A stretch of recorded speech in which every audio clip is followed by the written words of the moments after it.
नमस्कार, मैं श्वेता आपका सोना न्यूज टीवी में स्वागत करती हूं। तो चलिए रुक करते हैं आज की प्रमुख खबर पर। ईडी के समन पर सियासी उबाल, क्या करेंगे अरविंद केजरीवाल? हेमंत सोरेन भी संकट में।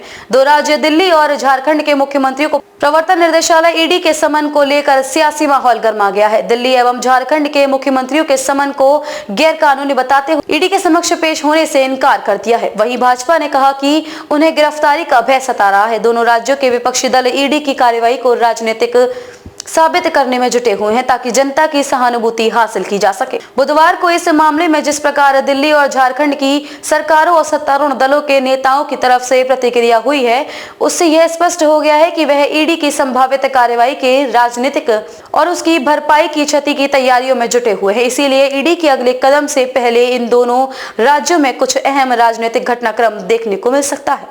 शराब नीति मामले में दिल्ली के मुख्यमंत्री अरविंद केजरीवाल बुधवार को भी ईडी दफ्तर नहीं पहुंचे हैं। उन्होंने ईडी को अपनी व्यवस्था को लेकर पत्र लिखा, जबकि उनकी पार्टी ने बचाव में मोर्चा संभालते हुए आरोप लगाया है कि ईडी केजरीवाल को लोकसभा चुनाव में प्रचार से रोकना चाहती है, इसीलिए उनकी गिरफ्तारी की साजिश रची जा रही है। नोटिस के जवाब में ईडी को पत्र भेजने के केजरीवाल ने लिखा कि दिल्ली में राज्यसभा का चुनाव है और इसके बाद गणतंत्र दिवस के कई कार्यक्रमों में वह व्यस्त हैं। आप नेताओं ने दिन भर प्रेस वार्ता कर इस मामले पर ईडी के कटघरे में खड़ा करने की कोशिश की। क्यों बार बार भेजा जा रहा है समन? आपके वरिष्ठ नेता और राज्यसभा सांसद संदीप पाठक ने कहा कि भाजपा लोकसभा चुनाव प्रचार से दूर रखने के लिए अरविंद केजरीवाल को गिरफ्तार करना चाहती है।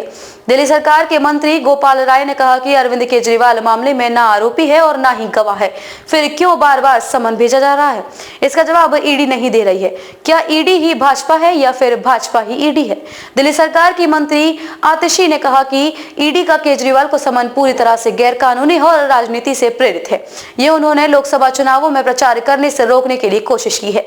भाजपा लोकसभा चुनावों से पहले ईडी सीबीआई का इस्तेमाल कर विपक्षी नेताओं को जेल भेजना चाहती है ताकि इंडिया अलायंस सफल न हो। मंत्री सौरभ भारद्वाज ने कहा कि चुनाव के समय ईडी द्वारा मुख्यमंत्री अरविंद केजरीवाल को समन भेजना एक राजनीतिक षड्यंत्र की ओर इशारा करता है।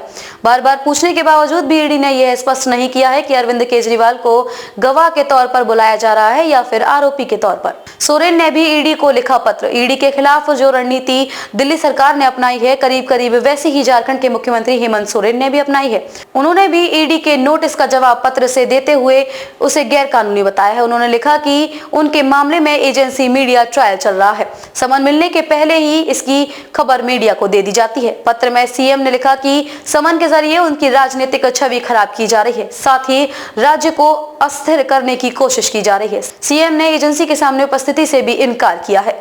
खबरों में अब तक के लिए बस इतना ही। फिर होगी आपसे मुलाकात ऐसी ही किसी बड़ी खबर के साथ। तब तक के लिए नमस्कार और देखते रहिए सोना न्यूज टीवी।